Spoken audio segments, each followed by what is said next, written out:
Hi everyone and welcome back to Butchery 101. I'm Christina Glenoga and today we'll be talking about how to have a pandemic-safe holiday. I'll be recapping my recent personal experience creating a connected and emotionally satisfying holiday while still adhering very strictly to our current pandemic restrictions. If you're new to this channel, please take a moment to hit subscribe and maybe leave a comment for us. It really helps us out a lot. Today's video is brought to you by Butchery 101, a woman of color owned butchery education startup, which I'm happy to talk to you about later in this episode. And now for the rules. The rules that we were adhering to are based on the CDC and Washington State recommendations. I'll link both of those websites down below so you can read up on it and design your own holiday around these regulations. I was actually really pleasantly surprised with all of the tips and tricks that the CDC is providing for us, like how to have these difficult conversations, what to say in order to not offend anybody. So please, if you need any tips on how to navigate difficult social situations regarding your COVID safety plans, please feel free to hit that up. We want you to create a super fun and connected and warm, fuzzy kind of holiday without putting anybody at risk. And it seems perfectly achievable with the advent of technology and honestly just kind of giving a shit. We found that throughout our process that really what it boils down to is accepting our current situation and our limitations and then finding ways to still achieve what it is that we want out of our holidays without putting anybody at risk. And obviously, there were lots of areas of opportunity in our holiday plan. But as a good friend of mine says, nobody has the pandemic playbook. So be patient and forgiving with yourself as you navigate these new restrictions, as long as you are in fact adhering to said restrictions.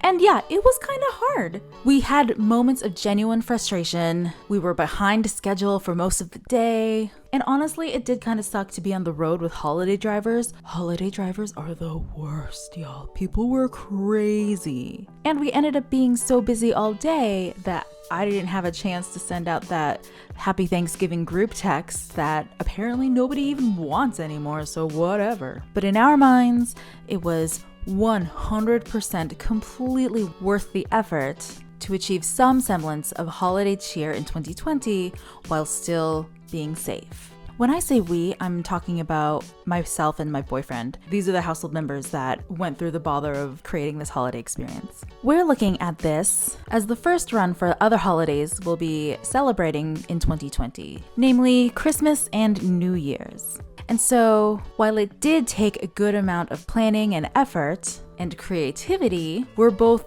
really excited to pull off an even more successful version of this on Christmas. Oftentimes, holiday get-togethers include a good amount of awkwardness and aren't 100% perfect. And so I'm really stoked that this ended up being a really fun and functional holiday for us. I also want to shout out to my friends and family that we ended up visiting on Thanksgiving because not a single one of them gave us any grief for our distanced plans or wanting to do an online meeting or at all trying to accommodate our new pandemic rules.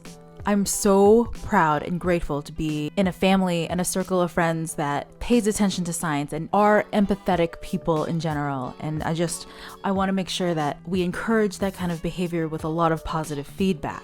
So thank you, you guys. I'm truly grateful for you. So here are the steps that my live-in boyfriend and I took to create a meaningful and connected holiday and still stayed very pandemic safe. Number 1, wrote down all the friends and family we wanted to connect with on this holiday. I happen to have a lot of extended family in this area, and between my boyfriend and I, we happen to have quite a few friends that we would have celebrated a Friendsgiving with. So it was pretty practical to think of all the people who we'd like to and be able to visit just briefly and outdoors on this holiday.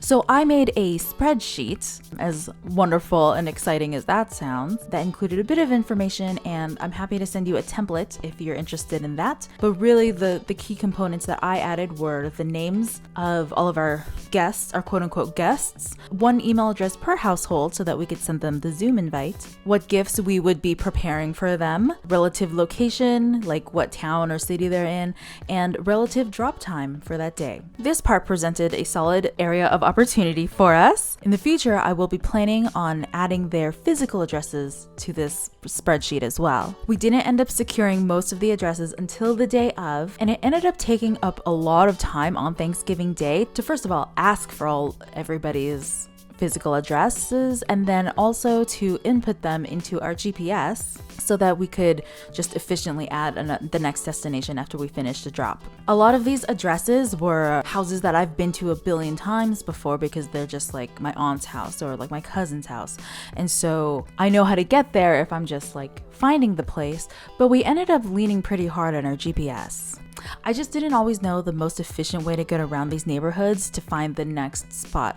And so even though some of my friends and family happen to live close by to each other, if I had to do it just from memory, I probably would have defaulted to my normal route to their homes as opposed to what was possibly the more genuinely efficient way to get to their houses. And a couple of our friends were in locations that we had never visited before, so that was also super helpful to just have GPS available to us. We were also able to include some snacks in some of these kits. That included a couple of salamis and some chocolates and cheese even. And for one of our lucky friends, they received a bottle of wine. Always keep your budget in mind when you're thinking of these things. Try not to break the bank, and as always, be mindful of these gifts that people will be receiving because you don't want to burden them with unwanted items, especially as we are all quarantining in our homes, and just the kind of clutter that can accumulate over holiday good intentions is just, it's too much. So make sure that it's always stuff that you would definitely really enjoy and you think that they would definitely genuinely enjoy. We'll move on with the next subject in just a minute, but first, let's talk about today's sponsor, Butchery 101. Butchery 101 is a Seattle-based, woman of color-owned butchery education startup whose mission is to elevate everyone's meat experience by educating them on the meat industry, butchery, and hospitality. We're a small business that has pivoted from in-person butchery classes as a side hustle into an online meat education company trying to navigate and survive in this pandemic. We're also committed to progressive ideals and expanding representation in food, meat, and media spheres. As an immigrant, woman of color in the restaurant and meat industries, it's super important to me to drive change and challenge our notion of who a butcher is, what meat represents, and how agriculture and food can help or hurt our societies and climate. All of the meat featured on this channel and our social media are sourced responsibly, and we love to feature our local Pacific Northwest producers, farmers, ranchers, and makers. You can support us on Patreon with a recurring donation or sign up for one of our fabulous online classes or consultations. We're working really hard to facilitate safety with technology, and I hope these classes can help you stay connected, keep learning, and eating delicious food while still keeping yourself, friends, and family safe. Feel free to swing by our GoFundMe page to give a one-time donation. Okay, now back to the show. Number 3, socially distant drops.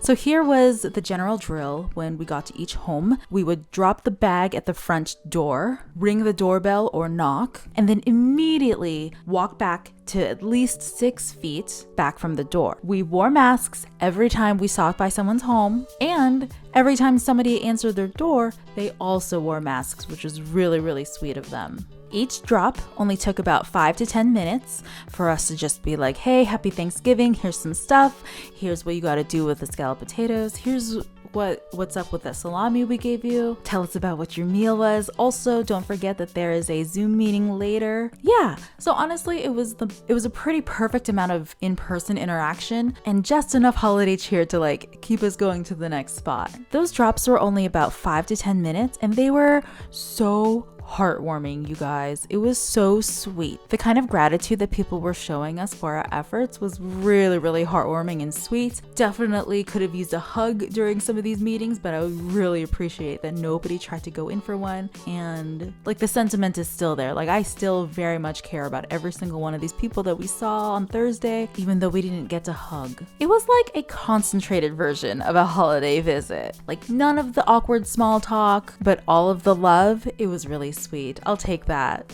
And if you ever find yourself in that position to be like, oh, I gotta go, this is like taking too long, or like this conversation's getting really awkward, at least in this scenario, you have the perfect excuse to be like, ooh, hey, we gotta go. Also, make sure to check in with our Zoom meeting later. We also found it very helpful to be able to like plug the Zoom meeting in person with everybody, because I'll cover this more in the next section, but we sent out the Zoom meeting invite the day of, and you never want an invitation the day of. Number 4, the group Zoom meeting. Everyone who has the privilege to do so has gone on a Zoom meeting or other video conferencing program at some point during this pandemic, and I'm sure we've all had varying levels of success. My family happened to have a pretty hilariously awkward Easter party on Zoom. Sorry to everyone in my family who's now hearing that I felt like it was awkward, but it was, because we all got together for an hour-long Zoom meeting, and there were like 20 of us on the call.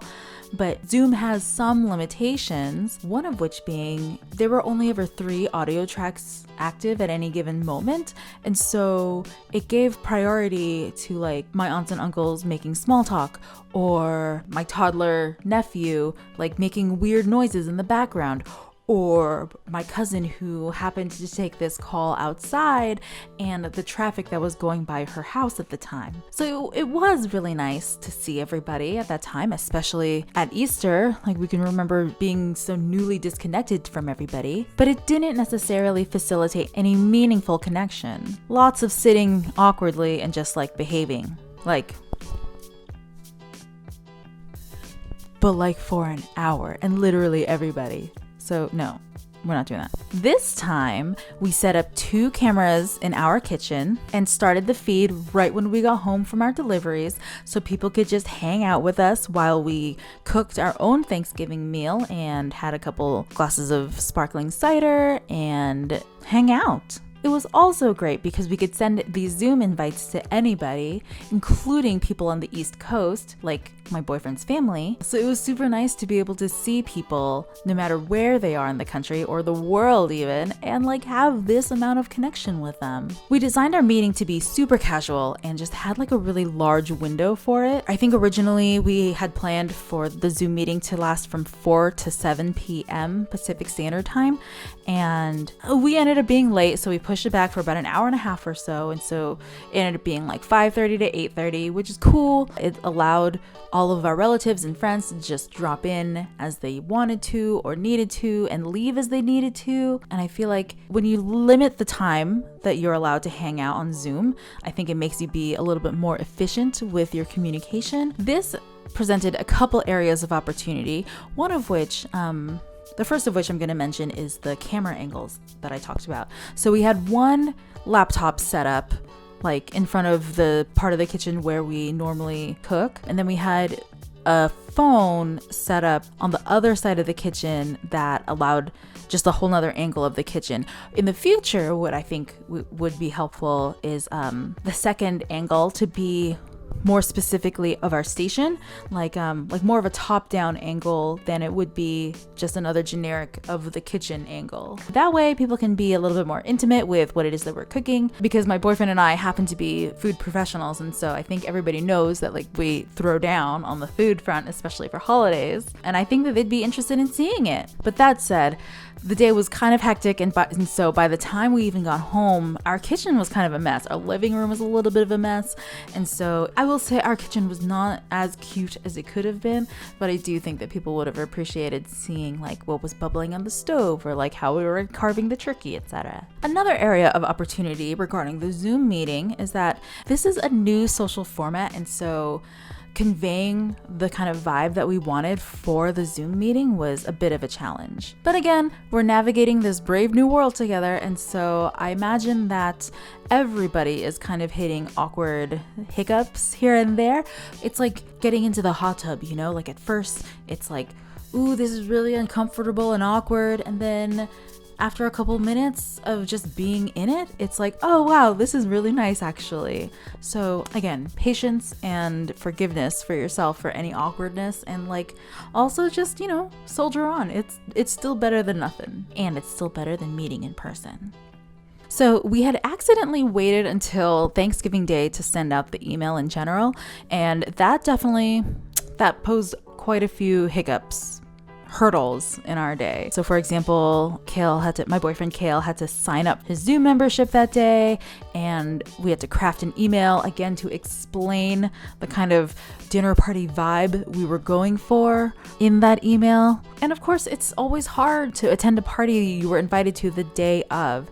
Like, it's always easier to wrap your brain around an event when you have more advanced notice. So in the future, we'll be sending that out at least a few days in advance, and then hopefully also inviting more people. Like, it was really lovely to see the people who did swing by, but it was really nice to see how easy it was to host that kind of event, and to know that like you can have many more people attending that kind of thing. We also don't use Zoom very often. My boyfriend and I are both career food professionals, and so Zoom hasn't really played a whole lot into our professional lives until I started this startup, and for him still it is not a huge part of his professional life.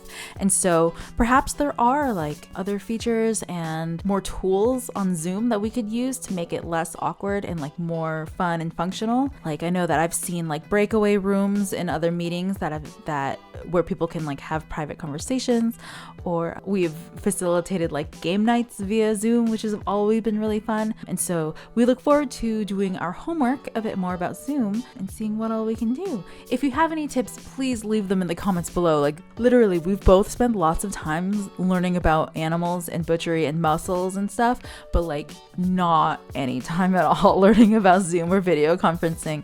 So whatever tips and tricks you have for how to facilitate and host an online meeting or party, please let us know. We're super into hearing it. Shout out to all the businesses out there actually that have elected to pivot their entire business model to accommodate safety in this brave new pandemic world that we have, because I've seen it happen a few times and it is not easy.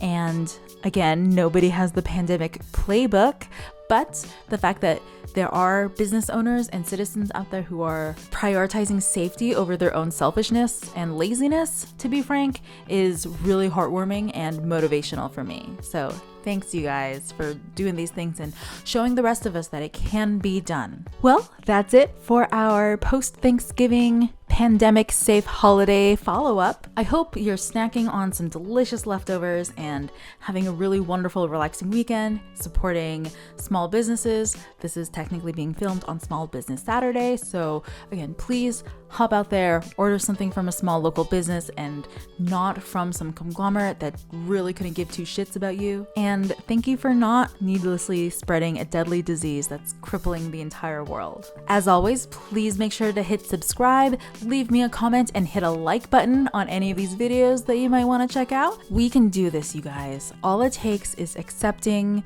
our new reality and being willing to alter our traditions to meet the challenge of our times. Thank you all so much. Please mask up, have a great week, and we'll see you soon.